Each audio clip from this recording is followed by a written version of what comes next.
Assalamualaikum warahmatullahi wabarakatuh.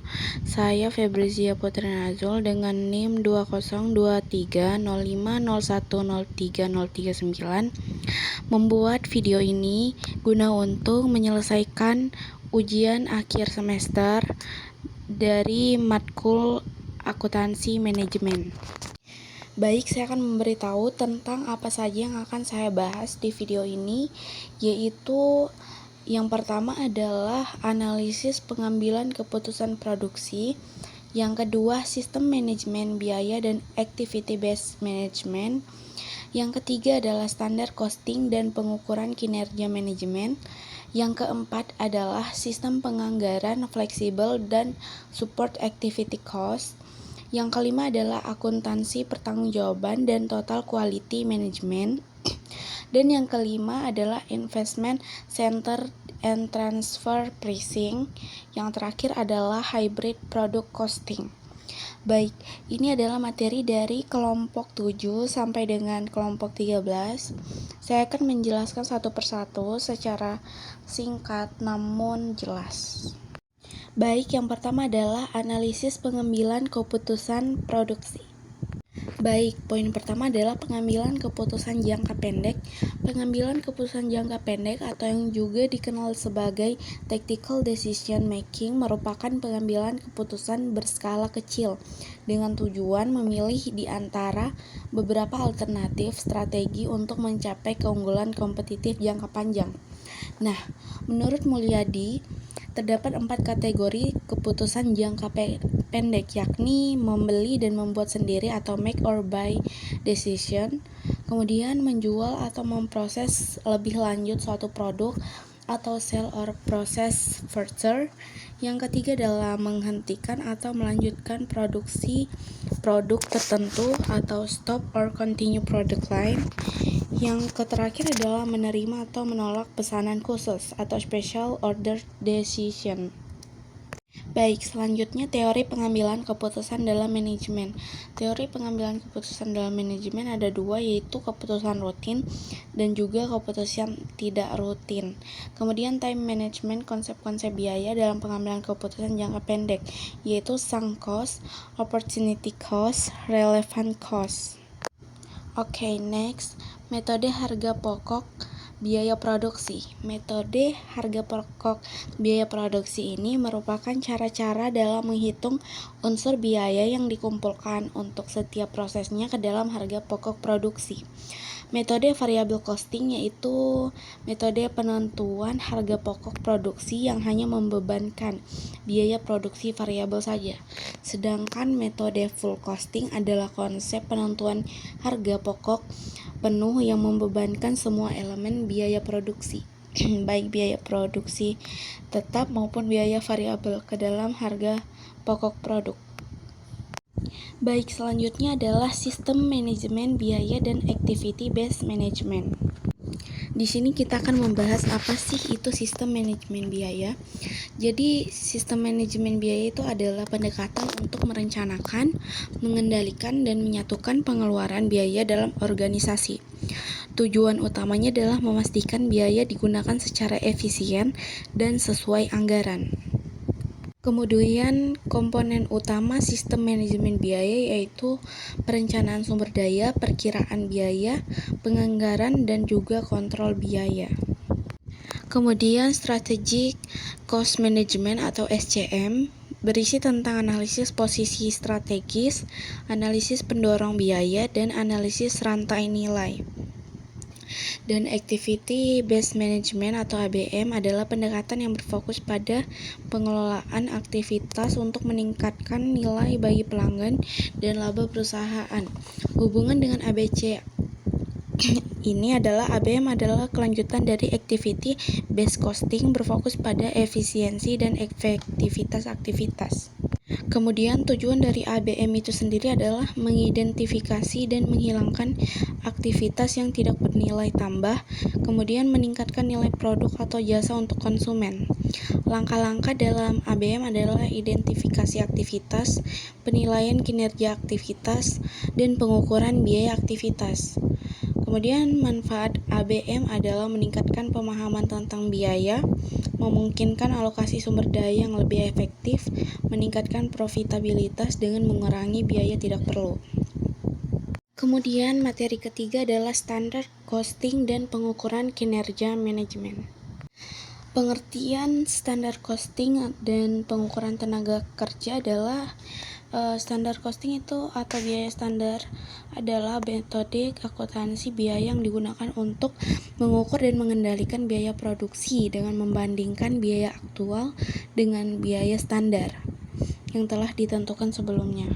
Kemudian pengertian biaya standar menurut beberapa ahli yaitu Carter, biaya standar adalah biaya yang telah ditentukan sebelumnya untuk memproduksi satu unit atau sejumlah produk tertentu selama satu periode. Biaya ini ditetapkan sebelum proses produksi dimulai dan berfungsi sebagai tolak ukur untuk mengontrol pengeluaran biaya dalam kegiatan produksi.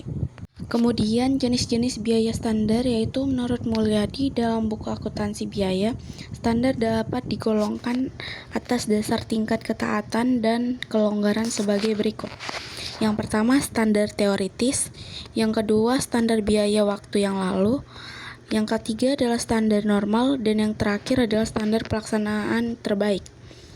Penentuan biaya standar menurut Mulyadi, prosedur penentuan biaya standar dibagi ke dalam 3 bagian, meliputi biaya bahan baku standar, biaya tenaga kerja standar, dan biaya overhead pabrik pasar. Kemudian analisis selisih biaya sesungguhnya dari biaya standar. Apabila aktual melebihi biaya standar, selisih ini disebut tidak menguntungkan, karena hal ini akan memperkecil laba. Sebaliknya, jika biaya standar lebih daripada biaya aktual, selisih disebut menguntungkan karena memperbesar laba. Yang pertama adalah selisih bahan baku langsung. Selisih kuantitas bahan baku langsung adalah kuantitas sesungguhnya atau kuantitas standar dikali dengan harga per unit standar. Kemudian selisih harga bahan baku sama dengan harga per unit sesungguhnya dikurang harga per unit standar dikali kuantitas sesungguhnya yang dibeli. Selisih biaya tenaga kerja. Selisih efisiensi TKL sama dengan jumlah jam sesungguhnya dikurang jumlah jam standar yang disyaratkan dikali tarif upah standar. Kemudian selisih tarif TKL atau tarif sama dengan tarif upah sesungguhnya dikurang tarif upah standar dikali jumlah jam kerja sesungguhnya. Dan yang terakhir adalah selisih biaya overhead. Selisih biaya overhead pabrik merupakan selisih antara overhead pabrik sebenarnya dengan biaya overhead pabrik standar yang terjadi pada tingkat produksi yang ingin dicapai. Baik, kemudian materi selanjutnya adalah sistem penganggaran fleksibel dan support activity cost. Pengertian dari sistem penganggaran fleksibel dan support activity cost ini adalah anggaran biaya fleksibel adalah schedule biaya yang menunjukkan bagaimana masing-masing biaya akan berubah dengan perubahan volume, output, ataupun aktivitas. Hansen dan Bowen mengatakan anggaran fleksibel bertujuan untuk memberikan umpan balik secara lebih sering yang dibutuhkan oleh para manajer untuk menerapkan pengendalian dan menjalankan rencana dengan efektif. Kemudian support activity cost yakni alokasi biaya di departemen pendukung digunakan untuk menentukan jumlah harga jual produk atau jasa, mengevaluasi kinerja operasional, dan dalam perencanaan pengendalian biaya. Kemudian karakteristik anggaran fleksibel. Mengapa perusahaan memerlukan anggaran fleksibel? Karena anggaran fleksibel adalah anggaran yang menyesuaikan dengan tingkat aktivitas atau volume perusahaan, tidak seperti anggaran statis yang tidak berubah dari jumlah yang ditetapkan ketika anggaran dibuat. Anggaran fleksibel terus beradaptasi dengan variasi biaya bisnis. Dengan adanya anggaran tersebut, maka total laba atau rugi yang didapatkan perusahaan dapat diprediksi. Kemudian apa saja komponen anggaran fleksibel? Yaitu pertama, pengertian tentang aktivitas. Biaya aktivitas adalah segala jenis kegiatan yang dilakukan dalam proses produksi atau penyediaan produk atau jasa. Aktivitas ini menghasilkan penggunaan sumber daya perusahaan seperti tenaga kerja, bahan baku, dan fasilitas yang pada gilirannya menghasilkan biaya. Kemudian jenis-jenis aktivitas biaya. Beberapa jenis aktivitas biaya meliputi aktivitas berbasis volume, aktivitas berbasis waktu, dan aktivitas berbasis produk, dan aktivitas berbasis pelanggan. Dan untuk membuat anggaran fleksibel, langkah-langkah yang dapat diambil adalah identifikasi biaya tetap dan biaya variabel. Pisahkan keseluruhan biaya tersebut pada tingkat variabel per unit kegiatan. Kemudian tentukan berapa banyak yang harus dibelanjakan untuk berbagai pengeluaran yang terjadi selama periode tertentu. Setelah itu, hitung aktivitas pembiayaan bisnis yang berbeda. Identifikasi biaya mana saja yang masuk dalam kategori variabel dan tetap. Kemudian kelebihan dan kekurangan anggaran fleksibel. Yang pertama adalah kelebihan, yaitu dapat mengontrol anggaran utama dengan lebih baik, dapat memprediksi dampak perubahan volume yang mempengaruhi pendapatan dan pengeluaran, kemudian dapat memberikan rincian terhadap aktivitas utama, dan yang terakhir dapat menghitung berbagai tingkat pengeluaran untuk biaya variabel. Namun untuk kekurangannya yaitu asumsi yang diambil dari anggaran fleksibel terkadang tidak akurat. Pengerjaan anggaran fleksibel akan lebih lemah daripada pengerjaan anggaran tetap. Anggaran fleksibel juga memerlukan dasar dan kemampuan tersendiri agar penganggaran dananya bisa jalan dengan lancar dan tidak ada kesalahan fatal di dalamnya. Dan yang terakhir adalah anggaran fleksibel tidak dapat digunakan untuk menghitung biaya tetap. Kemudian varian anggaran fleksibel, varian aktivitas, varian pendapatan dan pengeluaran, laporan kinerja kombinasi antara varian aktivitas dan varian pengeluaran. Kemudian laporan kinerja dalam organisasi nirlaba, dan yang terakhir adalah laporan kinerja dalam pusat biaya. Berikut beberapa kesalahan umum anggaran fleksibel. Tidak memahami kesalahan umum dan dalam menyusun laporan kinerja. Menetapkan proyeksi yang berlebihan atau tidak realistis. Mengabaikan kebutuhan anggaran secara utuh, mengasumsikan pendapatan memiliki aliran kas positif, menghabiskan uang yang sesungguhnya belum dimiliki, dan tidak mengidentifikasi biaya mana yang variabel dan biaya mana yang tetap. Kemudian akuntansi pertanggungjawaban dan total quality management. Akuntansi pertanggungjawaban menurut Hansen dan Mowen adalah merupakan sebuah sistem akuntansi yang disusun untuk mengukur hasil yang diharapkan atau dianggarkan. Akuntansi pertanggungjawaban juga terdiri dari 4 karakteristik, yaitu penetapan tanggung jawab, penentuan ukuran kinerja, evaluasi atau penilaian kinerja, dan pemberian penghargaan dan hukuman. Berikut struktur akuntansi pertanggungjawaban. Yang pertama adalah struktur fungsional. Kemudian produk menetapkan dan memberi tanggung jawab kepada manajer.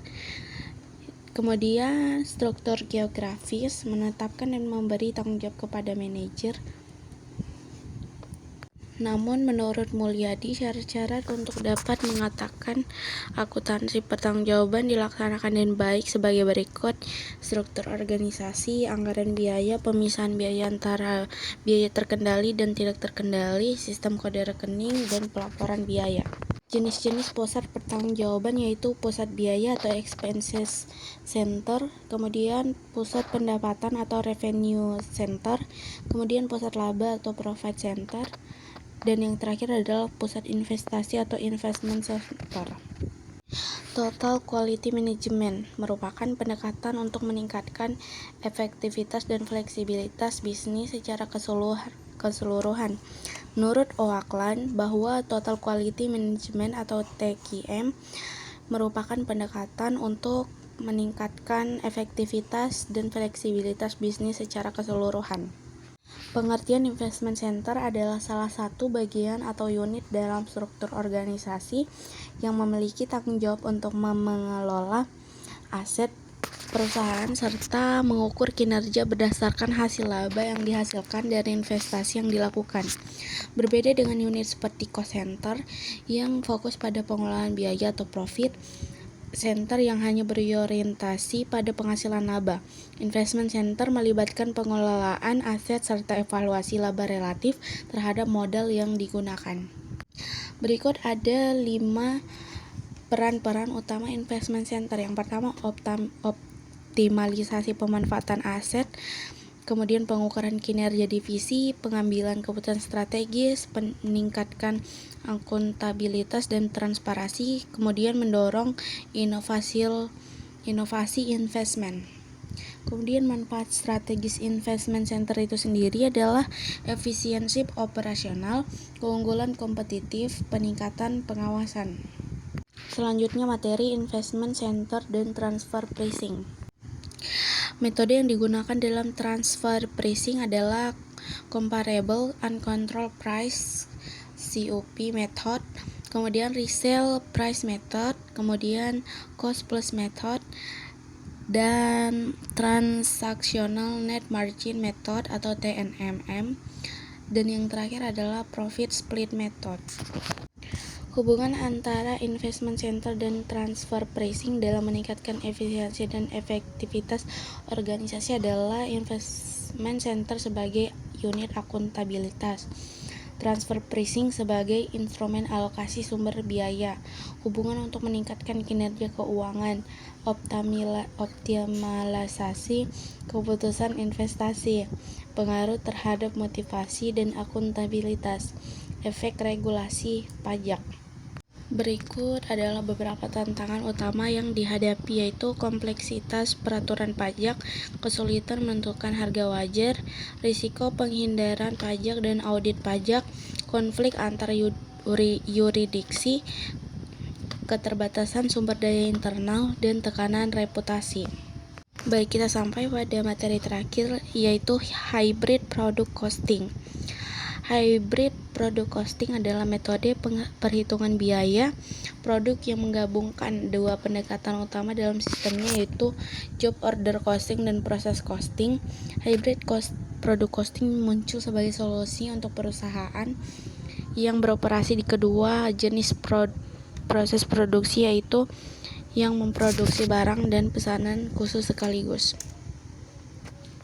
Kemudian karakteristik hybrid product costing yaitu penggabungan dua sistem biaya, job order costing dan proses costing. Fleksibilitas dalam penanganan berbagai jenis produk, pengalokasian biaya berdasarkan sumber yang tepat, pengendalian biaya yang lebih akurat, dan lain-lain. Kemudian penerapan hybrid product costing. Definisi dan tujuan penerapan, langkah-langkah penerapan, keuntungan penerapan, tantangan dalam penerapan, dan studi kasus penerapan.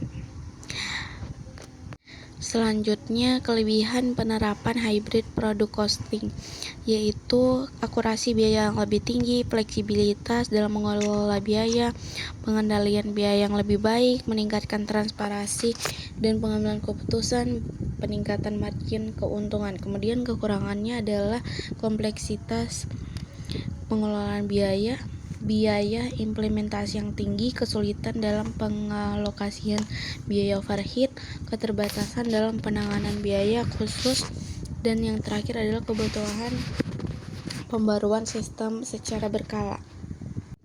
Baik, itulah tadi hasil dari video ujian akhir saya. Saya ucapkan wabillahi taufik walhidayah. Wassalamualaikum warahmatullahi wabarakatuh.